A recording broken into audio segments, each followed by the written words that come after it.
We have been at war with Russia for the last 8 years. And we know that they will continue lying, spreading their propaganda, and calling the white black and vice versa. I want to get you up to date with what's going on with the war in Ukraine, now heading into its 10th month. Winter is settling in and power cuts have become a major issue. Kira Rudik, member of the Ukrainian parliament and leader of the political party Holos, is with us this morning. Good morning, Kira.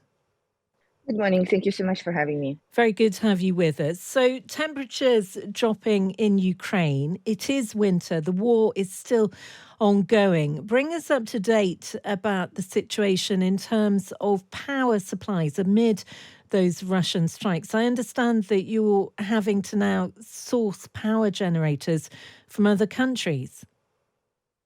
Yes, indeed. We right now are getting another round of humanitarian help. As of right now, 50% of our energy infrastructure are being destroyed by Russians. So what it means for a regular Ukrainian that there are electricity outages, and it's basically there are times when you are getting electricity and not the times of the outages. So it's usually a couple of hours a day when you get electricity, a couple of hours a day when you get heat, and the water supplies depend on that.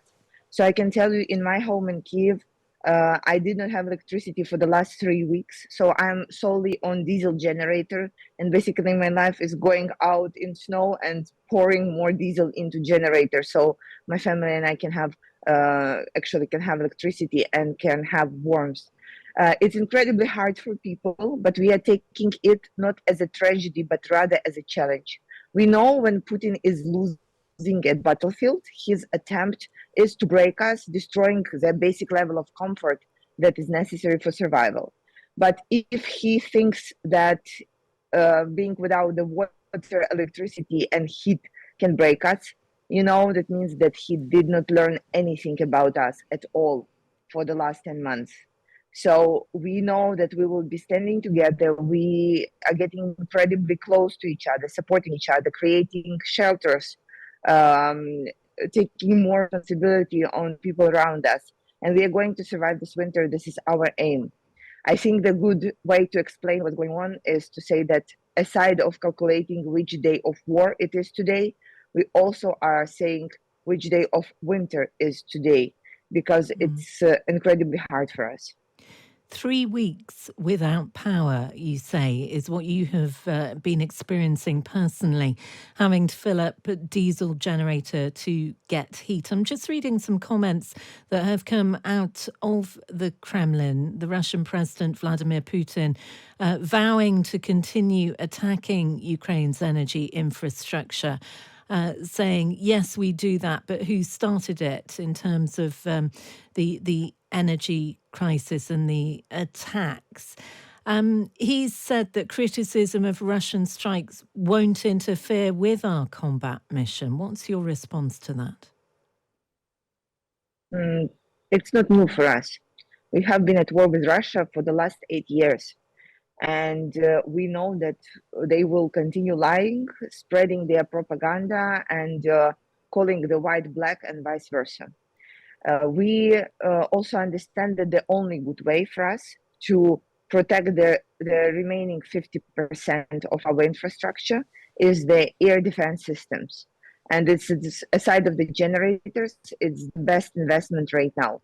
Air defense systems, so we can go on and continue with fighting them back.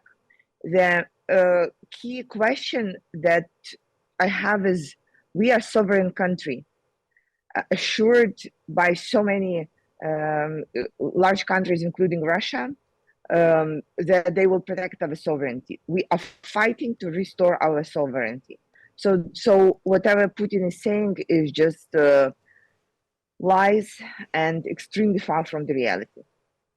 Kira, when you think back to 12 months ago, I mean, we're a couple of weeks before Christmas now, and the war in Ukraine in terms of the wide-scale invasion that started in February hadn't begun. And just give us some context in terms of what life is usually like at this time of year in Ukraine as you're heading towards Christmas?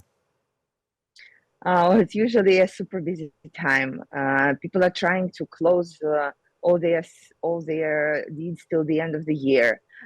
People are going out buying Christmas presents, preparing for the holiday season. The lights are everywhere, and the spirit is very strong. You know, Christmas is one of the most active and most magic holiday in Ukraine, and everybody would have been around preparing, buzzing, and having fun outside. We winter is not an unusual time for us. That's why people would be around. People would be um, just having winter cheer. And right now the cities are absolutely dark because we are not using electricity even for the traffic lights during the day and at night. We are at the absolutely saving situation, and it's very hard because it's cold and dark, and it's such a huge difference from what people are experiencing, especially kids. How do you explain a kid that there is like no Christmas lights outside, that there is like no like Christmas tree, that this time the Christmas is at the candlelight, that where everybody is gathering and have to just stay very close together because it will be warmer.